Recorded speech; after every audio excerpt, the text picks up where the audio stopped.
Alright, Nine, so it's a new arena season, let's talk about it. We're currently on season 2 of the year 2023. I am a tad bit late to this, I will admit, only having around 8 or so days left of this particular arena season, but better late than never. And as always, in these videos, we're going to be breaking down the maps, letting you know some of the better characters to use, and also just general information when it comes to arena content. And as always, firstly, we're going to start off looking at this particular arena season. In this case, we are going against Quincy enemies. The stage featured is Karakura Station area, and the rules this time around are very simple. Strong attack damage times 2. So in terms of characters that we're going to see, in this season you basically only want to use SP characters because they're the ones getting the buff. And in this case, any SP character can work. Obviously, you're more inclined to bring some of the better arena characters, but since any SP character is getting this 2x strong attack damage buff, realistically you can use whoever you want to. That said though, the limited orders for this particular season are as follows. By playing 15 games for a Sorper, you'll get 125 no affiliation golden scrolls. By playing 15 games for a human, you'll get 125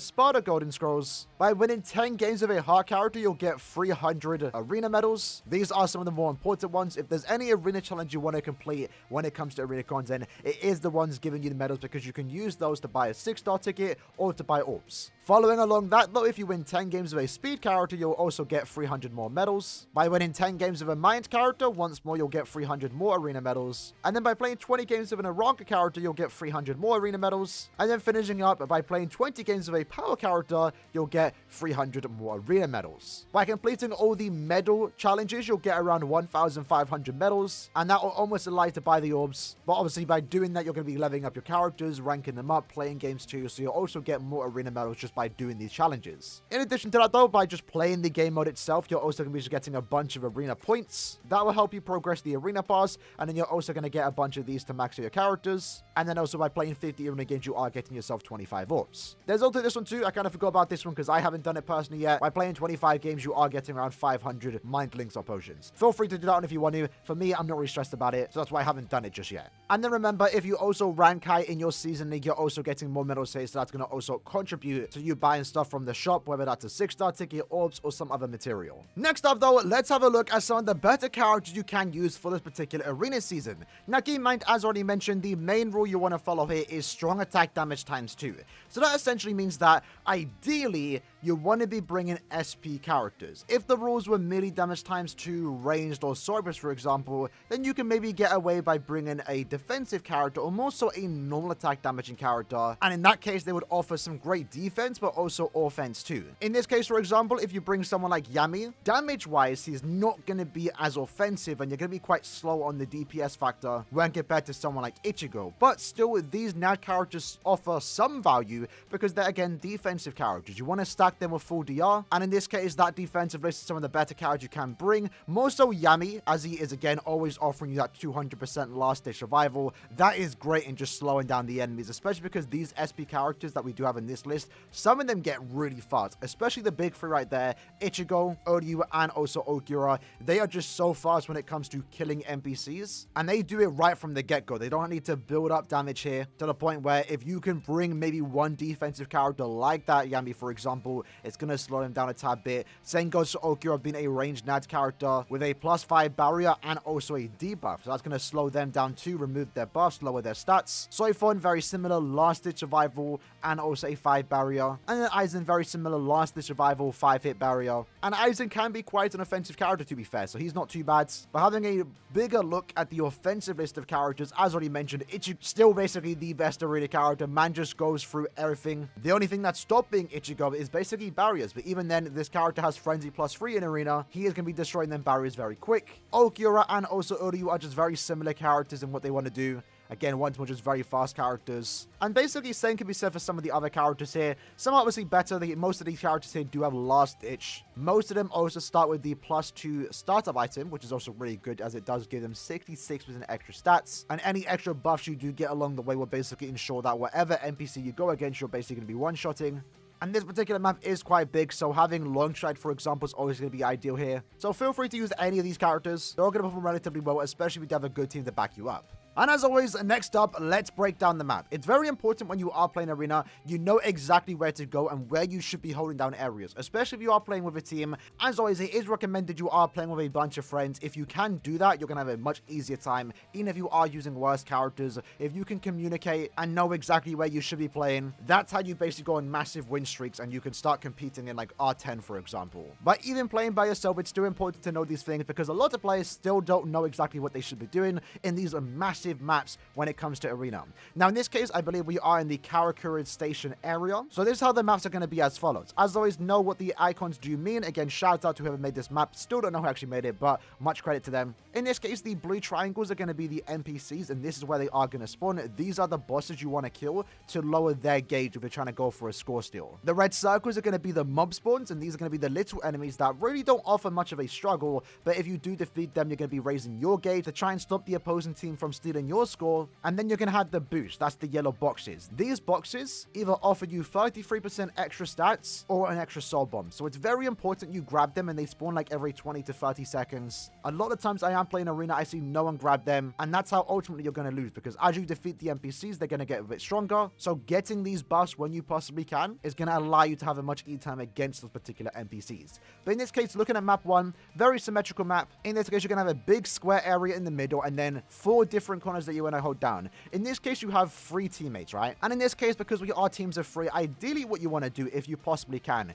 is you hold down one area like this, your teammate holds down the other area, and then your team leader, hopefully they're the one with host, if they're using someone with long stride, they can basically hold down this entire area. And with that, you're going to basically have all areas covered. You can have a much easier time. But if you can't communicate with your teammates, ideally what I try to do, if I'm playing by myself, I just hold down a bottom area, right? Even if I'm not using long strat, if I am, great. So instead of me spending time basically just doing laps around the whole area, which isn't really optimal when it comes to a 2-minute timer, I'm just going to hold down again the bottom 2 areas. Or sometimes if I'm feeling lucky, or sometimes if I'm feeling a bit different, I might hold down the right side, maybe left side, or maybe top side. But there's a lot of different ways you can play this map. It really just comes down to you. Having a look at map 2. Map 2 is a very easy map. I actually really like this one. In this case, there is going to be 2 lanes at the top, at the bottom, and then the middle part is going to be how you get between them. The boxes are going to spawn in the middle, so make sure, again, you grab them up when you can. If you're holding down basically one area like this, just make sure to grab this particular box every time it does spawn in. And then the NPCs are going to spawn in 3 different areas. So ideally, again, if you're playing with a team of 3, the host, hopefully with long stride, can hold down one entire area by himself. And then you and your other teammate can just hold down the areas like this and basically just stack the enemies and have a very easy time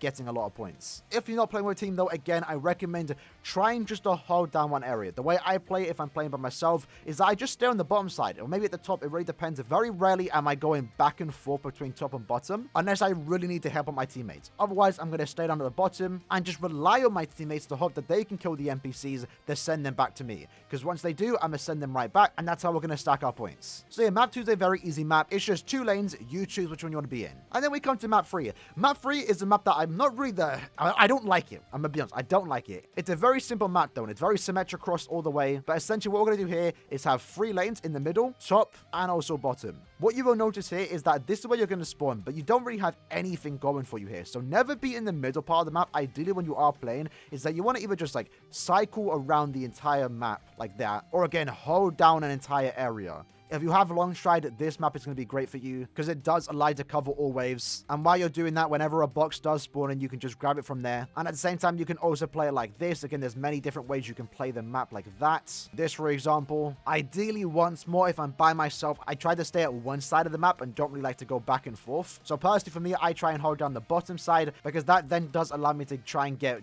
4 different potential spawns for NPCs, 3 locations for the normal mobs. And when I'm doing my rounds, it allows me to get the box on the left or right sides, depending on when they do spawn in. But yeah, very simple maps. That's basically the breakdown when it comes to it. Again, just very important you know this stuff, especially when it comes to the NPC spawns. If you're trying to complete a mission, as always, try and follow the arrows too. But knowing exactly where the enemies do spawn is definitely key to success when it comes to the arena game modes. But with that said, let's jump into an arena game to end off the video, right? Now, in this case, I have completed most of my challenges. So at this point, I'm basically free to use whoever I want to. And for the most part, my main goal is to get most characters to R6, mainly R5. And for those that I really like, I'll get to R10 if they're really worth it. So eventually, I'm going to get around to getting you to R10 because he's an amazing character. Same goes for Toshiro. But right now, I'm kind of having fun with Lisa, so let's just try her out. All right, so who exactly are we up against? We have a Ichigo, Aizen, and Aaroniero, and it does appear that we have the map where there's basically 2 lanes, right? So again, for me, I'm going to just stay at the top maybe.